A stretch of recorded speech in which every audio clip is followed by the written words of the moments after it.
What's up, everyone? Trent here. Welcome to the Fandom Zone. Wonder Woman issue 750, a huge milestone for Diana, has finally come here. This is the regular cover by Joelle Jones. There are so many other covers to this, like they've done the Decades variants over the years. There's retail exclusives. I managed to pick up the J. Scott Campbell 60s variant. There's so many more from Jim Lee, Adam Hughes, George Perez, Brian Bollard, like so many. And this baby from Nicholas Scott, which is a King's Comics retailer exclusive in Sydney. If you want to get this, it matches the Action Comics 1000 and Detective Comics 1000 Batman and Superman covers that have all of the costumes for the characters, or majority of them, through the decades. So if you want that, I'll put a link in the description below to King's Comics' website. It is a retailer exclusive. But for $9.99 US, $18 Australian, this is a huge book. There's 9 different stories in here, and each story, most of them are quite good. Some of them are hit and miss naturally, but there are majority hits in this, and you get 9 different stories, so a lot of bang for your buck. There is a continuation of the ongoing story from the previous issues, The Wild Hunt, written by Steve Orlando and drawn by Jesus Marino, that follows the story of Cheetah with the God Killer sword and the Year of the Villain tie-ins. So a nice little wrap up there, and also progressing the story along further. I have not really been a big fan of what Orlando's done in the previous issues. It has felt very drawn out, but this is an excellent closure to that story. It shows that Diana has virtually been stripped of everything else and has to rebuild the hope and compassion that she has with the rest of the world. She's at the lowest of lows.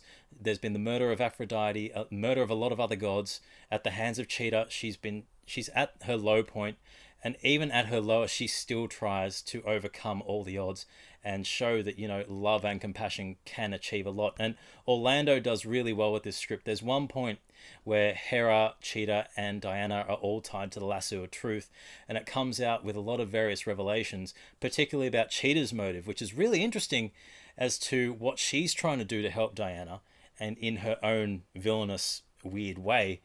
And it's just a really good conclusion to a story that has been very hit and miss, but this was a great conclusion to that arc. So Orlando nailed that.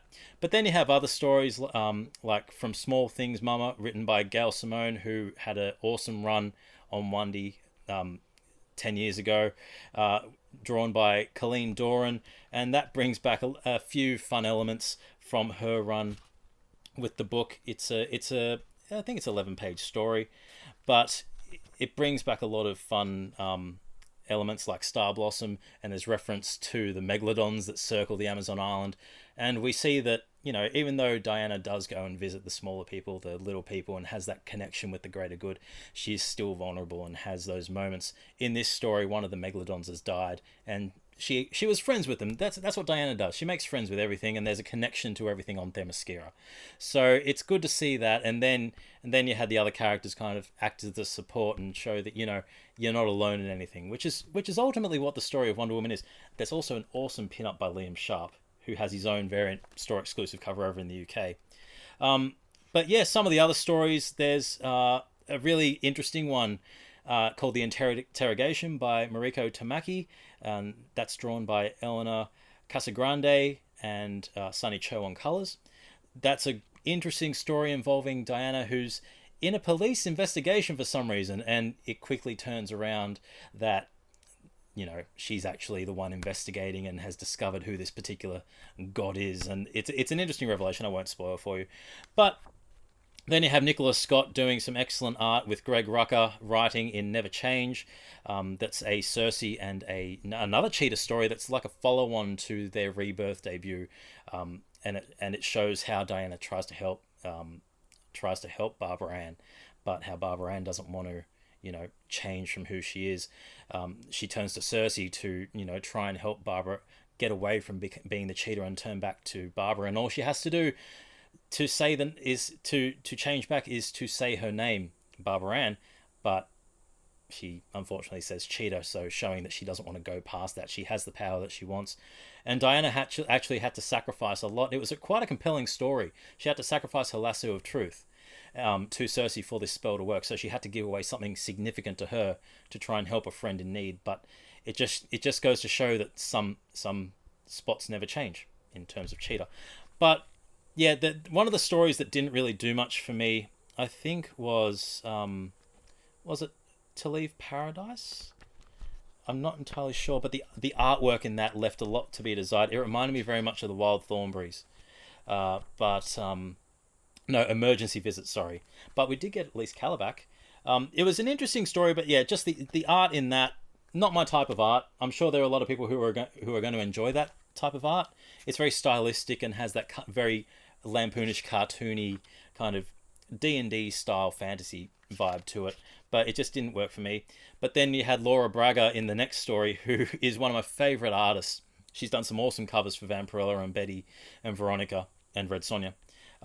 Yeah, one of my favorite artists. And yeah, there's just some really great stories in there. Some excellent art, some excellent coloring.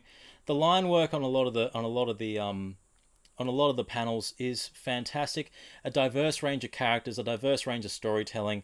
Each artist brings something different to the table. I strongly recommend picking up this book, even if you aren't a big Wonder Woman fan. It is a milestone issue, and I think there is definitely something in there for everyone. There's something in there, regardless of whether you like Wendy, regardless of whether you like a particular artist.